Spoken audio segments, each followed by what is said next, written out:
मोठी बातमी समोर येते संतोष देशमुख हत्या प्रकरणातून।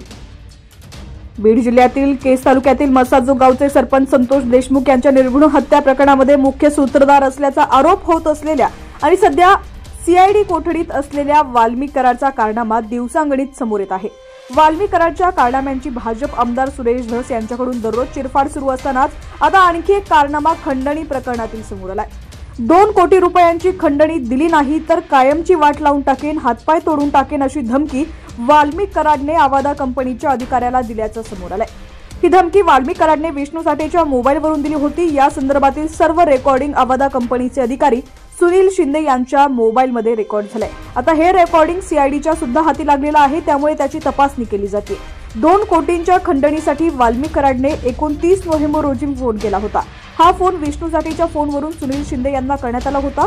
त्यावेळी विष्णूने वाल्मिकांना बोलणार असल्याचं सांगितलं होतं। यावेळी बोलताना वाल्मिक कराडने सुदर्शननं सांगितलेलं आहे त्या स्थितीमध्ये काम बंद करा, अन्यथा त्याचे परिणाम गंभीर होतील आणि काम चालू केल्यास याद राखा अशी धमकी दिली होती। त्यानंतर त्याच दिवशी सुदर्शन घुले सुद्धा कार्यालयामध्ये पोहोचला होता।